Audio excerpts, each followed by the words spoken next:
Welcome to the Transforming Trauma Podcast, a complex trauma podcast through the NARM Training Institute. My name is Sarah Bueno, and I'm so excited to be sharing today's interview with you. Hey, Transforming Trauma listeners.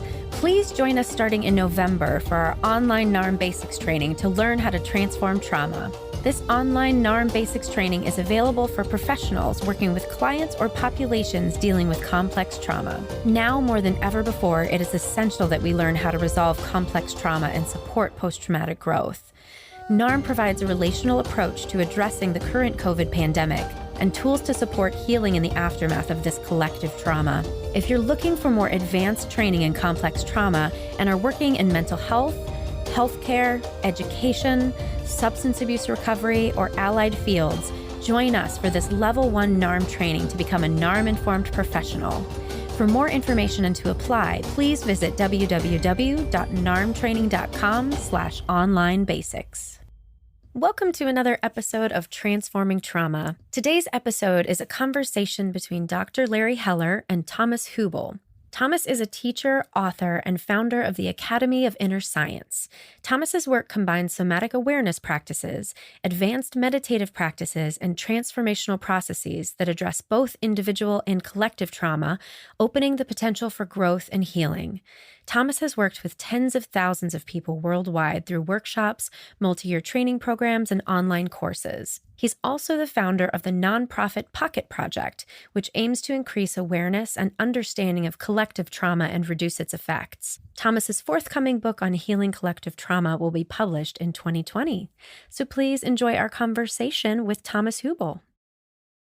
I'm in Tel Aviv. Yeah, I'm actually the first time 4 months in a row, same place. Yeah, I think this is the longest I've been at home myself for some time. It's kind of nice. It's kind of nice, isn't it? I also felt so, yeah. I go every day to run, and it's nice weather here in Israel. We're having great weather here. I'm in Los Angeles right now, which is where I live. Okay, good. Yeah. Just to kind of give you an overall view, we won't have a moderator. It's just going to be you and I talking about whatever we feel like talking about. Fantastic. That's lovely. Yeah. So we can have a coffee conversation. Yeah, maybe the first thing to address, because it's on so many people's mind, is the COVID thing a little bit, just to talk about how you're dealing with it, how you're helping your people deal with it. I mean, anything that seems relevant to you, and I'll share a little bit about what we're doing too. So, but I'd like to hear, you already mentioned that you're in Israel for a longer period than you're used to. Me too. This is the longest time I have not traveled. So, but any particular comments from maybe a deeper perspective around the challenge that's really worldwide right now in terms of this? Yeah. Yeah, as you know very well, I think it's challenging in all of us, the part that needs to adapt quickly to new situations. And where that's hard, it triggers a lot of fear. So we were looking at the initial part of, like, I came back from New York from a meditation retreat, and the first thing it was the first day where you had to go into quarantine. So I was 14 days in exactly this small room. Actually, I couldn't go out.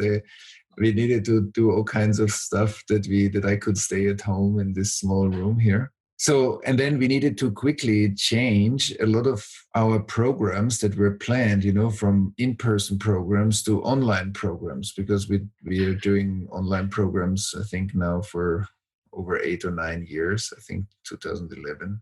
Mm-hmm. And so we have some expertise there. And so we used it, and we turned a lot of our in-person, up to 300 people, to turn that into an online program is a big act. And I have to say that my assistant team, like our organization, were amazing, like really amazing, because it's very challenging, but it seems like all the practice that we did in the last years really, really worked out well. There was such a fluidity and creativity. So from that point of view, things worked out really well so far.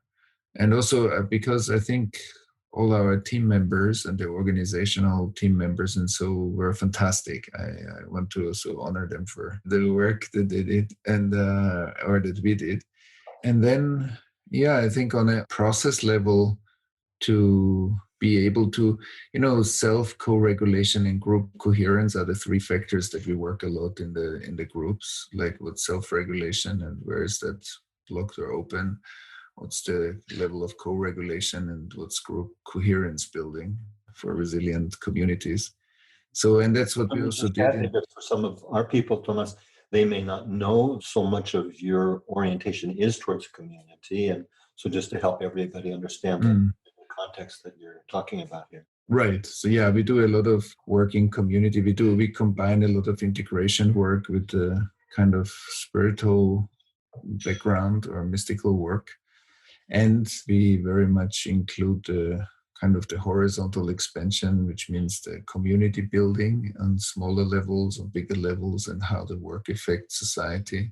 So we have different programs within that spectrum. And I think we dealt a lot at the beginning with the shock. And then we also created pretty quickly like kind of a global aid program we established groups. We brought together 50 or 60 group facilitators, and they worked in pairs. And we built a website for kind of co-regulation processes. And so that was really good for some time, for 2-3 months. It was great. And then it started to wind down. But it was a great initiative to support not only our Sangha, also people beyond our community to have a place where everybody could share, meet, speak about the difficulties also. Yeah, and our process has been remarkably parallel, although we had an online, what we call our Inner Circle program that's been going for some time, but we didn't have such a large digital presence or virtual presence, and the transition was very smooth for us as well. And we were going to do an online, what we call our Online Basics Training course, like in 2021. And again, our team was so fantastic. We brought that about like a year in advance. And from start to finish, we ramped that up in about 4 weeks, I think, 4 to 5 weeks.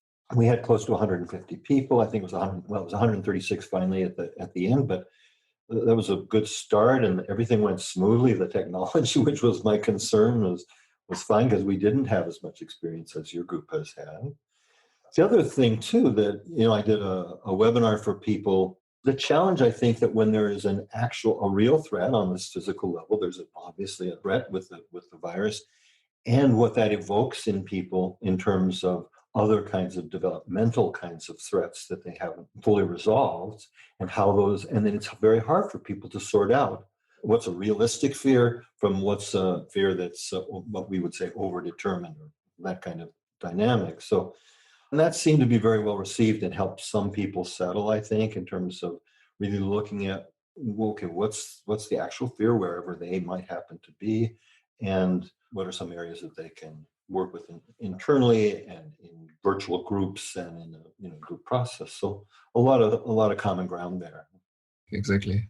And I think at an interesting level is also, as you said, we're like to be able to discern what level of fear is going on. And then I think the interesting level is also the amount of, I don't know, conspiracy affinity and like also numbness that gets triggered, where there's kind of an indifference or even a kind of a neglect of the situation. So there's the real fear, then there's the developmental fear, but there's also, and I think we also, for some people, looking at how easy we can get hooked into some neglect or denial of what's happening, and how the non-cooperative part of us, like the regressive part of us, claims freedom or doesn't want to engage in a mature level of cultural process. And so I'm also very interested how you experienced that, because I thought that's also very interesting, how we, even if we need to work together as a community or a culture, to solve an issue that is nationwide or global, how we are doing that. So. Well, from my perspective, what I hear you talking about is that there's a hyper response and a hypo response. So some people responding, their anxiety isn't in proportion to the actual threat, and other people, like you're saying, just kind of numb and shut down. The United States is the only place that I know where that's become kind of institutionalized in certain places, where people are aggressively in denial, like the Georgia governor overriding the local rules about wearing masks. I don't see that anywhere else in the world. So I don't want to make this about politics too much, but I particularly see that numb denial kind of response stronger in the States. And again, I haven't been in Europe, obviously, since COVID. I was in Europe when I was in Germany when the COVID thing started, and I saw there was some speculation that I wouldn't even get a plane out. So I got out just right before everything. Cologne was just shutting down where I was at that time, and I got out that Sunday and got back. But I do see both of these responses that you're talking about, and both are obviously problematical. Right, yeah. Yeah, and it's interesting when we think about further global challenges or changes. Like, I don't think that COVID's going to be the only one. And also, if we see the collaboration on a wider collective level around also climate change, and I think that's a very interesting question. How are we going to create like a deeper collaborative drive together as a community, like as a society? So I think that I'm working with that a lot. What are the parameters? And I'm that's why to take the question one step further is kind of, that's where I feel the collective trauma dimension, like the dimension of trauma that we have been born into, all of us, like that there is like our personal traumatization maybe, or attachment trauma, but what kind of network is that embedded in, or what kind of wider history where trauma created already some societal structures through agreements. And I think we see that the fragmentations in the collective system a lot emerging now, like the polarization in the US, whatever. Also the racism that's emerging, like as a big topic in the society again. And so these dynamics have been there, but there is something like peeling back something, and there's a different response in the US. And I was surprised to see worldwide in kind of solidarity with the George Floyd thing. So there's a worldwide consciousness, at least for some people and on some levels, that's shifting around some of these basic elements that we've taken in a certain sense for granted or been numb to, really, I think. And, yeah, that's very promising. Yeah, and that is promising. And even like, we were so surprised with this basics training course. We were orienting it, because it's a live course, to the United States. And it turned out that we had a significant amount of people from Australia, Western Europe, Peru, Abu Dhabi, Iran, Turkey. I mean, we never anticipated that was going to be a possibility, but it also speaks to me about some kind of global community interest in healing and the kinds of things that you and I have spent our lives oriented towards in various different ways and different levels. Yeah, I totally agree. First of all, we have seen the same, of course. And secondly, it's also like there is a layer growing that actually through the COVID crisis got much stronger, how technology connects us globally and how we see that global web being activated through it. It's kind of like a bit of like an immune system response in an organism. And also how, we did classes and then people, they got up in San Francisco or somewhere in the world. It was the middle of the night for them. They were the whole night in the program, as you most probably saw the same. And fantastic engagement and real motivation. It's lovely. I love it. The Australians had to get up at 2 a.m. to do our program live, and the Europeans had to stay up until 1 a.m. to do our program live. And we hadn't anticipated that. But I do think that, as we're talking about, is a reflection of some kind of global shift. At least, yeah, that's my hope and my sense of things. So, any other areas that are taking your time and your attention, interest these days, in addition to the global situation? Yeah, I think I'm short before launching my book on collective trauma. The book describes the pendulum movement between the scientific approach to trauma and collective trauma and a more mystical approach, and then creates a dialogue between them. And then I describe, because we, as you know, we worked a lot on the German Jewish Holocaust past of Europe, and then also in other places around the world on these kind of collective scars and how they affect our transgenerational trauma transmission and the society, the collective unconscious. And so I describe part of that in the book, and also with a prospect of how do we see the symptoms that, like somebody like yourself, when you see a client or a patient and you see trauma symptoms, you see that.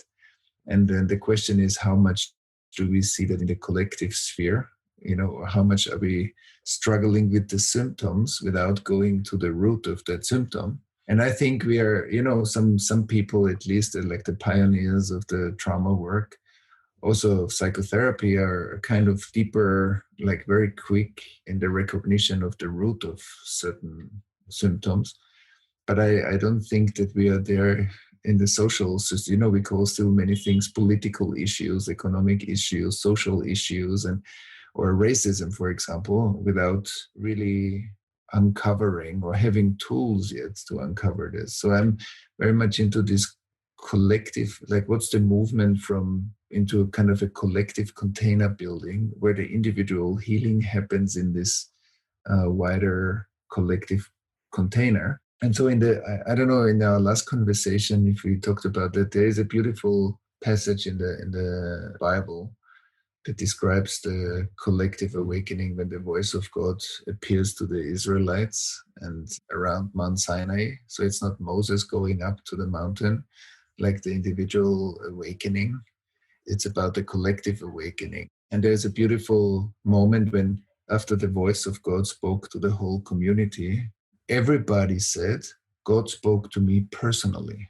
It's a beautiful moment. It's like the most universal appears in the most personal form to everybody. It's not that God said some abstract principles, like he spoke to my life, and you would say, oh, he spoke to me, Larry, and he spoke to whatever, Lori, and everybody felt personally spoken to.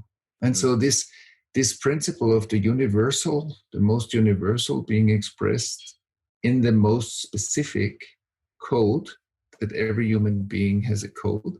And so this element is also, I believe, a deep healing symbol for our cultural or collective healing. And so I'm exploring a lot how that principle can be applied in safe collective healing fields, especially around the more massive scars that we see in the world. So that's what I'm working with a lot and exploring. Is it okay, Thomas, if for the people who don't know you or your background, to share, you mentioned the German Jewish, that collective scar. Is it okay if I share something that I know about you and your history? I mean, your situation. No, definitely. Yeah. Well, because some of our viewers who might not know that you're Austrian, married to an Israeli woman. So you have a unique perspective, intimate view of this dynamic, having grown up in Austria, but now living at least part-time in Israel with your Israeli wife, who's a well-known artist, those of you who don't know that. But, I don't know, in our last conversation, if I talked that, the collective piece hasn't been as strong in my background, obviously, as it has been in yours, but I did have the opportunity, this was some time ago in Israel, before the Second Intifada, where we worked together with Israeli and Palestinian psychiatrists, which was very touching when people could meet on a heart level and separate from all of this, all of the other stuff. And the other thing that I was so privileged to do was I was asked to bring for the first time, the Catholic and Protestant trauma therapists in Belfast or Northern Ireland together. And I did 2 days of kind of group facilitation with these two groups. And most people in the world don't realize that this was 15 years ago or something like that. But Protestants and Catholics had no contact with each other in Northern Ireland. It's just not, at least in Americans' consciousness. So we did 2 days of bringing them together, and then I did 2 days of teaching. But it was for me, and I think for many people too, it was such a touching and powerful healing moment to have these groups that have been fighting for hundreds of years, and it was right after the Troubles, officially ended. There's still elements, but that was one of the most powerful experiences of that kind that I've had too. No, it speaks exactly to the like how powerful is that meeting and that process, and we had moments in those kind of collective trauma processes There were large groups of people, and it was so quiet. It was so held by something beyond our normal, regular day-to-day consciousness. And it's very interesting because we had groups where literally the descendants of the kind of deeply involved Nazi Germans and the survivors of concentration camps, like Jewish survivors, were literally in a room. I mean, it's a very explosive mixture. But we didn't go into any of the blaming and what you would expect can easily happen. And there was some other presence, and I experienced this very often in these collective trauma processes, that from a certain level of the process, there is some kind of, I don't know, strong presence, however we want to call it, in the room. And then there's a deeply naked voicing of internal processes, but it's held in something else. And that's something that I'm really interested in. And that it's interesting because I had another conversation once with Odo Scharmer in one of our for our summit. Then he said, listen, Thomas, I want to share something with you. I had this workshop in Berlin also with, we're German and Jewish. The topic was and then it came up and he described the same. And he said, from a certain point, I wasn't anymore looking as Odo. I was looking as the whole. And I thought it's a very powerful description of a kind of a bigger collective field that's emerging, at least at times, even if it's short, if it lasts a few hours or something. And then people go back to a different state. But as long as that's present, it's very, very, very powerful. And it's not always easy, of course, because we're dealing with deep pain, but it's amazing. So I'm very curious about this phenomenon. I think we experience something like that in our trainings too, in the word that I put to it, but it's just a word, but it's also reflecting of a feeling. It feels like this incredible heart space that opens up, that is then a bigger container for all kinds of things, for pain and for joy and for love and for anger and all of the, so everything is welcome and accepted in that big heart space. And it's very moving to be part of that. And, the other interesting thing is this, I thought that we were going to lose that with virtual going online with trainings. And yeah, I see you shaking your head. And that's exactly my experience because it hasn't. And that's been a big surprise now that I've been doing quite a number of webinars online in the last couple of months. And consistently, well, every group is different, but there is still this collective heart, what I call it, is the heart space that opens up. And it's support for everybody in the room for the healing process. It's a support for me as the teacher. And when I'm doing sessions, I can feel a support for doing individual work that isn't there when I'm doing one-to-one, just a person. So this field phenomenon, this heart phenomenon, whatever we might call it. Beautiful. Yeah. I mean, it's interesting, the parallels. Yeah. And just so people know, this is the second conversation. The first that Thomas and I have had. The first one was not recorded. We just met. We have a number of people who are in his work who are also in the NARM work, and so a combination of several things that we got connected. It's been some time now, but it was before COVID. That's certainly the case. But that's right. Nice. And so I can see why your focus is a little different. My focus is more personal developmental, but very much open to the spiritual and this heart dimension. Yours is more community, but still open to the personal work and the personal blocks that people have. So there's maybe two circles that have a big area in between that we're talking maybe in slightly different language, but about similar phenomena. Right, very much so, yeah. And I think also through the conversation, we get to know each other's language and also descriptions of processes. And I want to highlight something you said. It's very interesting because you said that there wasn't a big shift, if at all, sometimes even an intensification if you do stuff online. And it's very interesting because also now when I look at you, I look at pixels. Now, let's face it, there are pixels that tell me that most probably, 6,000 miles away from me, Right. somebody is sitting and responding to my words. And at the same time, we have a very fine perceptive field between us where you can feel me and I can feel you. And isn't it amazing how, like, through the help of technology, we are able to sense each other? And I'm sure you have this experience, and I have it too, that we can go with people to very fine places, Uh-huh. and you see just pixels. I know. I mean, part of the way that I work is very much with resonance with people. I've always been able to feel people's states and feelings, and it doesn't get compromised at all by going digitally. That was the surprise for me as well. The other thing too that I think is part of this collective worldwide shift is I felt that the fact that, I don't know, this is just a rough, but about a third of our people in that first online basics training thing that we did were from different parts of the world.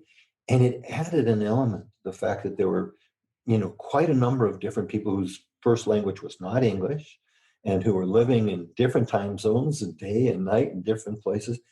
And yet there was this community, global, growing community feeling. So again, it's very consistent with your work and to some degree mine as well. So it's fun and exciting and hopeful given the challenges and the darkness that people are experiencing. Yeah, absolutely. Absolutely. And I think it's also for us exploring a lot the conditioning that growing up in different cultures, like also developmental conditioning, how children grow up in different cultural scars. Like, what does it mean to grow up in Germany post-World War II? What does it mean to grow up in the US, where racism and the fractures in the society or whatever, it's just an example. And I think it's very interesting when you have a global community, how we bring fresh air to each other's, cultural conditioning or even cultural traumatization, that you bring in like windows that are less affected by the same filter, but they bring in another one, like where we are not able to perceive our own cultural shadow fully because we are also part of it, kind of.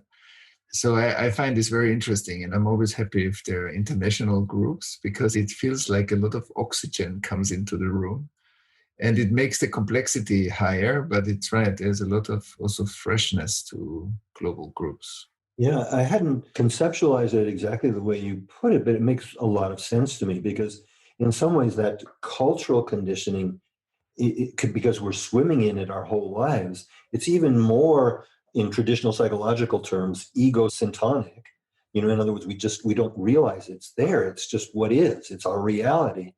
It's one of the advantages of travel and being in different cultures, and particularly when you're in cultures in significant ways, not just as a tourist, like you and I have both been, learning and reflecting some of our own cultural conditioning and bringing that fresh air to it. Because just as you say, there's a different kind of pain in every culture. I mean, Eckhart Tolle calls it the pain body, in his work. And I remember when I first started teaching in Germany over 20 years ago now. I had been in Germany before, but not as a teacher. But so this is when I was there as a teacher. I was really struck on an energetic level by the field that I felt. Not every person was fully part of that field, but there was this general field that I experienced. And I've experienced it now, having taught regularly in Germany for 20 years. I'm feeling it changing too. It's a significant shift, maybe 1 to 2 generations later than it was when I first got there. And, again, Americans, and this wasn't my case because I had traveled a lot even before I began international teaching, but Americans tend to think, okay, well, Germans and Swiss and Austrians are all just German speakers. They're all the same, and obviously as an Austrian, that's not the case. But Right. For many Americans, it's a new idea. And what was interesting for me, though even then kind of surprising, is that how different I felt in Switzerland and how different I felt and feel when I'm in Austria. There's a very different field in these different countries. And I think that's very interesting when we, become attuned to the various fields that cultural matrices or whatever structures, architecture create. And it's exactly as you said, they have very different fields. When you go to Switzerland or you go to Germany, just even when you cross the border, it's amazing. It's so strong. It's so obvious. It like from one country in Europe to the other, it's very obvious that the kind of the matrix or the architecture is changing, and how the fluidity to explore that. One time I had this thought because I was on the train crossing from southern Germany into Switzerland. And of course, the cell phone changed, the provider for the cell phone changed instantly at the border. I thought, how do they do this? But then I started to compare that to the energetic change that I felt almost exactly at the border too. And how did these collective fields develop? Yeah. It's amazing. And so what we do when we do the collective work is we dial into, it's very interesting. It's like, for example, that field in Germany in 1941.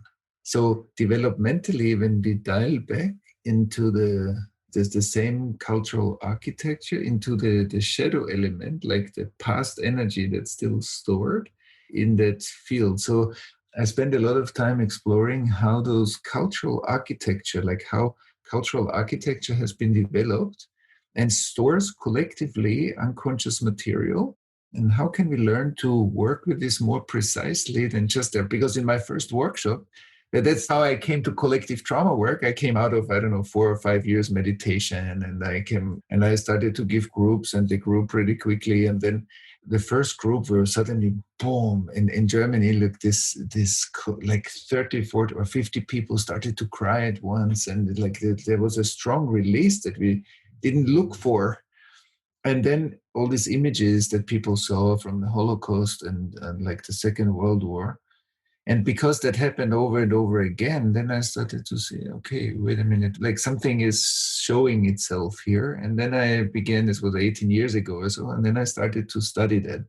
And it's really fascinating, this kind of archive that creates like a cultural architecture. And what are the unconscious components in this cultural architecture? Like Otto Scharmer uses a beautiful language for this kind of, he calls it a social absencing.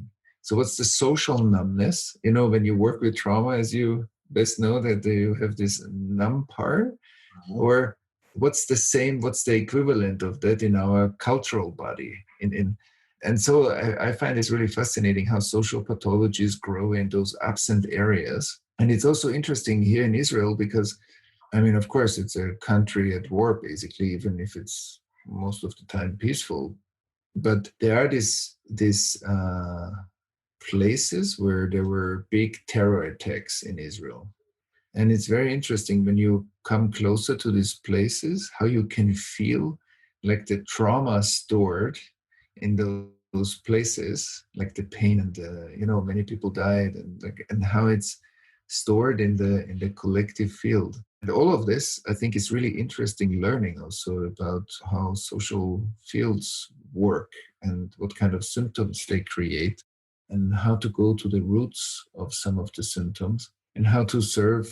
And another thing also that I'm very much interested in, what's the difference between, I call this the higher organizing principle. So for me, every human being participates in this higher organizing principle that organizes an organism to stay coherent, like an information flow through the whole organism. And then I'm looking, what's the unconscious trauma fragmentation in the society? And I would be interested how you look at that, or what comes up in you when I say this, like what is the unconscious organizing principle of the unconscious forces in the society, and what's the evolutionary, more conscious or future-driven or evolution-driven organizing principle of a society, and how they create the tension in the social body. So that when we look at society, we see certain groups that feel belonging with each other because they have a certain value system that they share, or they have certain things that they share. But how's that whole system organized? What are the forces that organize those patches in society? Often they are conflicting. So that's something that I'm working with a lot. And so I'm interested how you look at this, given your expertise in the individual or group trauma work, how you look at the cultural symptoms that you see, for example, in the US at the moment, or around racism in the US at the moment. Again, I think it reflects a shift from elements that have always been there, that have been denied, that are now surfacing. And of course, like everything, I think it has at least the potential for being a very positive shift. But to really come to terms, not in a judgmental or rejecting way, but with some of the darker elements of our history and how some of those elements are persisting today in so many ways. So I think it's painful for many Americans, and I mean, probably all Americans in different ways, on different levels. So it's an important dynamic. And I also think about, because the place that I've taught the most in Europe, I mean, I teach all over, but Germany has kind of been my central place, and just not by plan, it just kind of developed that way because there was just so much openness to my work in Germany. But, I came to understand about what in German you call the Black pedagogy, and the impact that has. And it explained, and for those people out there who don't know what that means, I mean, it's complex. But one of the things that struck me was this emphasis in the 19th century written for how to raise a child in Germany and in German-speaking countries, the emphasis on breaking the child's will. And I could feel, this was written in the 1800s, I could feel that dynamic in just about everybody that I worked with in Germany. I mean, it seemed so universal that there were still elements. It was easier for me to see that, you see, as an American. And at the same time, I'm sure there are things that you can see spending time in the US. I know you're part-time in San Francisco, or you spend time in San Francisco. I'm sure that in some ways you can see some of those elements of the US culture that are still coming to my awareness. So it's an interesting dynamic. Yeah, that's beautiful. And I think that's exactly the powerful process of the kind of global collaboration, that we are not looking through the same kind of I call this filter system, like this kind of conditioned filter system. Yeah.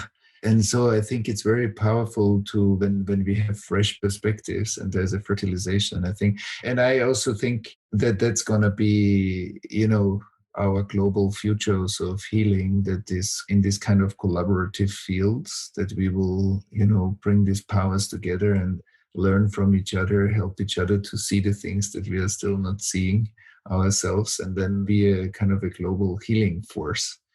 And I think technology, like now, I mean, how would we come together without the technology? You're sitting, I don't know, 8,000 miles away or something. From that perspective, it is really exciting and hopeful for me and for a lot of other people, and for you, it sounds like as well. So it's an interesting time. We've got just a few more minutes left to go, and I just want to share my appreciation for you, coming online and sharing your experience and knowledge. Yeah, thank you, Larry. It's really lovely, and I really enjoy our conversations. Like, it's, as you said, it's the second one, but there is something very lovely, like a lovely flow. It's just starting to feel something that I've only been talking about with a friend of mine who's a Sufi. He and I have had some conversations based on his experience and my experience. One of the reasons I think it gets evoked in my contact with you is because you mentioned the Bible and being in Israel, and we were looking at some of these ancient passages and this dynamic and looking at narcissism from a much more global lens. And narcissism is really just when we're not talking about it just on a personal level, it's the disconnection. Is this how I've been seeing it? And I'm curious to get your feedback. It's ultimately reflective of the seeming disconnection. In my teaching and in my experience, we're never really disconnected, but on an awareness level, we can be disconnected from the deeper source. And there was some passage from the Bible that he and I were looking at, that looking at the passage through that lens, it reminded me of your story at the beginning of our broadcast here, that it was really speaking to this perceived disconnection from God, from the source, from the greater. And in a way, that's the beginning of narcissism, this kind of disconnection. And of course, it can reach extreme levels in different people, and unfortunately in some world leaders, both past and present. But for me, it's intriguing, and I think it's one of the things that maybe we evoke in each other, is that to really have that discussion from a big vantage point, or as broad a vantage point as possible. Yeah, that's what I love. Yeah, that's what I love too. And maybe to add to what you said, it's beautiful. It's like in the Jewish mysticism, there are these two forces. There's the will to receive. So what can I get by talking to you? What do I get from this conversation? And then the ego structure is based on the will to receive. And the spiritual practice is, okay, what's actually the will to give? And the will to give is equal to the source. It's like it's creation itself. So the practice is to more and more come to a place of giving, but giving not in an imbalanced way or out of the more regressive forms of it, but in coming closer to this flow of energy through us. Like how, because there's often a misunderstanding in the Bible. It says God created the world in 6 days. On the 7th day, God rests. And that happened. And now we're running around in this game board. But this is the 6th day of creation. So creation is happening through us as we are having this conversation. And so the will to give is the openness to how that unfolds through us. And the more we restrict it. So it's pretty similar to what you said about narcissism. It's like the will to receive or the will to give. It's beautiful. The other association that comes to my mind as you share that is just feeling like on the deepest level, we're talking about this, they're the same thing. And because in the Bible it says, "'Tis blessed to give, 'tis better to give than it is to receive." But ultimately, when you're talking, as you were just sharing about giving, you're getting as much as you're giving. And I imagine that you feel that as a teacher. I certainly feel that as a teacher. I'm there in a sense to give. I put in quotes, people can't see my quotes, but it's like my heart, as I'm more heart-centered in my teaching, it's a gift to my heart, and then there's this kind of recirculating thing that's a way to look at it, but even that isn't fully accurate. It's just a way of conceptualizing a dynamic that is more than just circular, if that makes sense. Totally. No, it becomes a flow, right? Yeah. That's lovely. Yeah, I completely agree. Absolutely lovely. Well, thanks again, Thomas. Wonderful to talk with you. And I really do hope we get a chance at some point, too distant future, to meet together, have a coffee or something together. Yeah, I would love that, Larry. I would love that. And thank you for having me here. Well, it's been this podcast. A pleasure, and I'm sure our listeners will enjoy our conversation as well. Thank you so much, Larry. Thanks so much for joining us for today's episode. If you want to learn more, you can check out the show notes or visit us at www.narmtraining.com/transformingtrauma. Please join us for our online NARM training in learning how to transform trauma. This online NARM Basics Training is available for professionals working with clients or populations dealing with complex trauma. Join us for this Level 1 NARM training to become a NARM-informed professional. For more information and to apply, please visit at www.narmtraining.com/online-basics. Thanks to Andrea Klunder and the Creative Imposter Studios for producing and editing, to Tori Essex for our album art, and to Brad Kammer for the creation of this podcast. We really look forward to building community and connection with you and changing the world by transforming trauma.